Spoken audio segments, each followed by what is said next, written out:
हजारों पत्तियां देखी होंगी, है ना? लेकिन क्या कभी ये सोचा है कि वो हरी सी दिखने वाली चीज असल में एक छोटी सी सोलर पावर्ड फैक्ट्री है? तो आज चलिए इसी फैक्ट्री के दरवाजे खोलते हैं और देखते हैं कि अंदर आखिर चल क्या रहा है। तो सवाल ये उठता है कि एक पत्ती असल में दिन भर करती क्या है? ये सिर्फ पेड़ पर लगी एक सुंदर सी चीज नहीं है, नहीं, ये तो एक मशीन है जो लगातार काम करती रहती है। चलिए देखते हैं ये काम होता कैसे है। अच्छा, तो इस पावर हाउस के रहस्यों को समझने के लिए हमारा प्लान क्या है? देखिए, सबसे पहले हम पत्ती की बनावट को समझेंगे, फिर ये जानेंगे कि भाई इसका रंग हरा ही क्यों होता है, इसके 3 सबसे बड़े काम कौन से हैं, ये धूप से खाना कैसे बनाती है, और हाँ, आखिर में अपनी एनर्जी को स्टोर कैसे करती है। सब कुछ कवर करेंगे। तो चलिए शुरू करते हैं। पहला सेक्शन, एक साधारण पत्ती।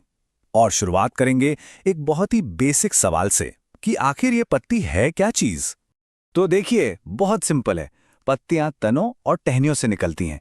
और हाँ, जैसे ही हम पत्ती सुनते हैं दिमाग में हरा रंग आता है ना, पर असल में ये लाल, पीली और बैंगनी भी होती हैं। और इसके पीछे एक बहुत ही खास वजह है।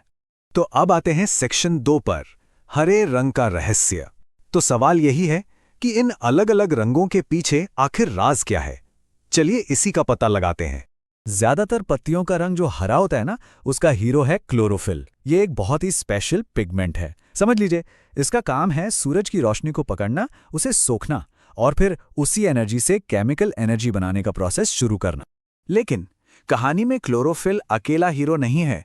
पौधों में और भी पिगमेंट्स होते हैं, जैसे कि क्रोमोप्लास्ट, जो फूलों और फलों को उनके वो सुंदर चमकीले रंग देता है।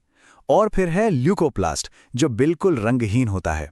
इसका मेन काम है पौधे के लिए खाना स्टोर करना, जैसे आलू में स्टार्च होता है ना, बस वही। ठीक है, तो अब आता है सेक्शन 3, पत्ती के 3 बड़े काम।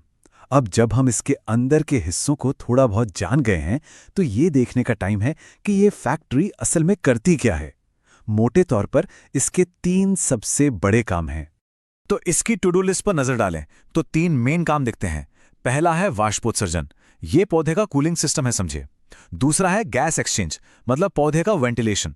और तीसरा और सबसे जरूरी, प्रकाश संश्लेषण, तो इसकी असली प्रोडक्शन लाइन है। चलिए पहले को समझते हैं, वाष्पोत्सर्जन। इसमें होता क्या है कि पत्तियां पानी को भाप बनाकर बाहर छोड़ती हैं और इससे पूरा का पूरा पौधा ठंडा रहता है। कह सकते हैं कि ये पौधे का अपना नेचुरल एयर कंडीशनर है। दूसरा काम है गैस एक्सचेंज। देखिए, पत्ते की सतह पर ना बहुत छोटे छोटे छेद होते हैं, जिन्हें स्टोमेटा कहते हैं। इन्हीं से पौधा एक तरह से सांस लेता है और यहीं से वो कार्बन डाइऑक्साइड अंदर खींचता है, जो खाना बनाने के लिए रॉ मटेरियल है। लेकिन इन सबसे भी ज्यादा जरूरी काम है पौधे की प्रोडक्शन लाइन बनना। असली मैजिक तो यहीं होता है। यहीं पर सूरज की रोशनी को खाने में बदला जाता है। सारा एक्शन यहीं पर है। और इसी के साथ हम आते हैं सेक्शन 4 पर, धूप की रेसिपी। चलिए अब इस फैक्ट्री के सबसे बड़े सीक्रेट को डीकोड करते हैं, प्रकाश संश्लेषण का वो गुप्त फॉर्मूला। तो ये है वो फॉर्मूला। पौधा हवा से 6 मॉलिक्यूल कार्बन डाइऑक्साइड और जड़ों से 6 मॉलिक्यूल पानी लेता है। फिर सूरज की रोशनी और क्लोरोफिल की मदद से बूम, वो इसे ग्लूकोज यानी एक तरह की चीनी में बदल देता है। और यही वो एनर्जी है जो इस धरती पर लगभग हर जीव को जिंदा रखती है। और हां, किसी भी फैक्ट्री की तरह इसकी प्रोडक्शन कैपेसिटी भी कुछ चीजों पर डिपेंड करती है, जैसे लाइट कितनी तेज है, हवा में कार्बन डाइऑक्साइड का लेवल क्या है, और एक बड़ी दिलचस्प बात, लाइट का कलर कौन सा है। अब जरा इस चार्ट को देखिए। ये दिखाता है कि फोटोसिंथेसिस की रफ्तार लाल रोशनी में सबसे ज्यादा होती है और बैंगनी रोशनी में सबसे कम। अब सवाल है, ऐसा क्यों?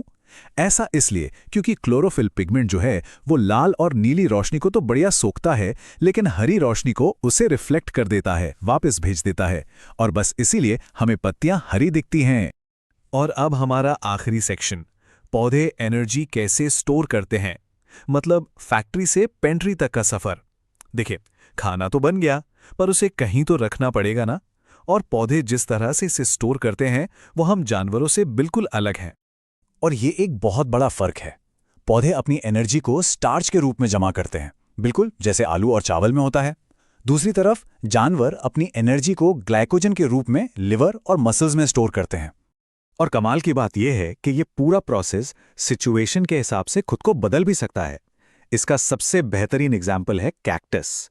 सोचिए, रेगिस्तान में पानी बचाने के लिए उसने अपनी पत्तियों को ही कांटों में बदल दिया, और अब वो फोटोसिंथेसिस अपने हरे तने से करता है। वाकई नेचर हमेशा कोई ना कोई रास्ता निकाल ही लेती। तो आखिर में बात यह है कि जिसे हम एक मामूली सी साधारण सी पत्ती समझते हैं, वो असल में कुदरत का एक जीनियस आविष्कार है। एक छोटी सी सोफिस्टिकेटेड सोलर पावर्ड फैक्ट्री जो इस ग्रह पर जीवन को चलाती है। तो ये सब हमें एक आखिरी सवाल के साथ छोड़ जाता है। अगर हर एक पत्ती एक छोटी सी सोलर पावर्ड फैक्ट्री है, तो फिर हमारे ग्रह के ये जो जंगल हैं, ये क्या है? सोचिए, ये तो खरबों ऐसी फैक्ट्रियों का एक विशाल ग्लोबल नेटवर्क है जो इस पूरे प्लैनेट को चला रहा है।